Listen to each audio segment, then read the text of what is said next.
Most football plays are either a pass from the quarterback or a run from the halfback.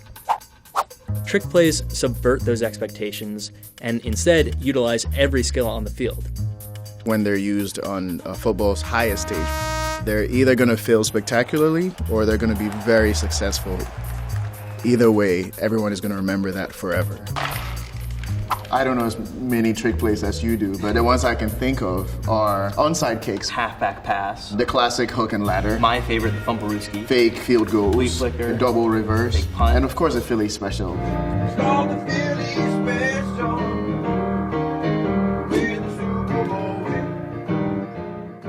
The Eagles are deciding whether to kick the field goal on 4th and 1 at the goal line or whether to try to go for the touchdown. They call the timeout.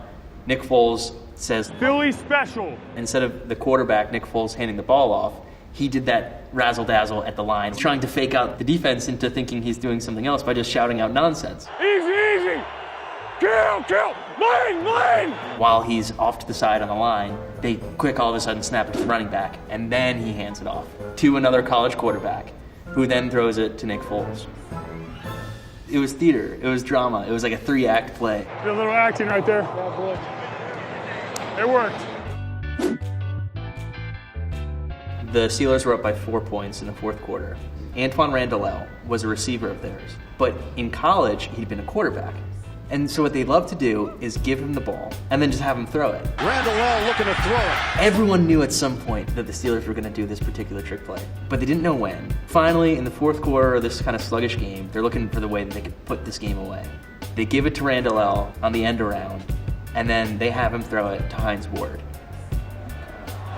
For me, it's showing you how difficult it's getting to do trick plays successfully because, one, you're talking about a team having the personnel and people knowing that Randall can throw. But two, I think that there's a sort of double trick play within the play. Quarterback hands it off and then the player then hands it off to Randall. The margin for success is still so slim. It's tough for it to work when you need it to happen because the defense knows, all right, they need something big. We're dominating them right now, or they're losing, so they're going to have to try something desperate. This wasn't desperate because they were winning, but it also ups the risk a little bit, right? Because if this guy just throws a bad pass because he doesn't practice all week like the quarterbacks do, and it gets intercepted, then all of a sudden you could be losing, and then you're the villain if you're the coach. Everyone hates you. Yeah. For this next trick play, we're going to go to someone who knows football, but particularly the Saints, much better than either of us. Much better. Who dat?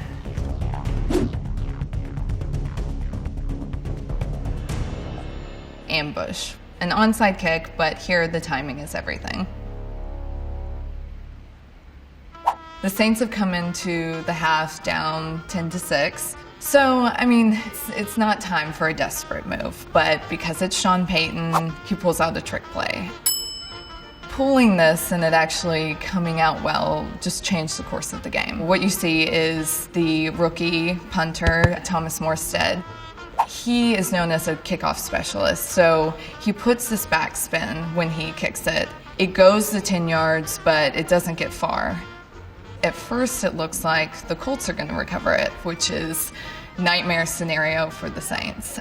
But then it goes through the Colts player, and the safety, Chris Reese, jumps on top of it. But a few seconds later, he's covered in other players. This is my favorite part. The linebacker, Jonathan Casillas, comes diving in, and you can see him just like wedge his way under the pile. And these are huge guys. So he grabs for the ball, and it takes about 90 seconds for the refs to make the call. But then finally, at the end, the Saints get it. Sean Payton, with this play, solidified himself as one of the ballsiest coaches in the NFL. I make some tough decisions every day, but I never decided on an onside kick. You know, it's a big deal because it's the 2009 season. Katrina was in 2005. New Orleans needs some good news. The day after the Super Bowl win, the Times-Picayune, the newspaper of New Orleans, they sold the most newspapers in their 180-year history. That gives you a clue of how excited people in New Orleans were for this win. I would say this is the Saints' top trick play of all time. And here's the first rookie to kick in the Super Bowl since Ryan Longwell. Baltimore has a chance to go for field goal, and they bring on a rookie. But rather than go for the field goal as everyone is expected, the ball is pitched to him, and he beelines to try to get them the down. And you can kind of see it developing that he's going to get crushed. It's kind of heartbreaking. It's terrifying that he was asked to do this. He's a because little guy. He's a little guy, and then he almost makes it. Yeah. But in the very last minute, he just gets hammered. He was crushed like a bug.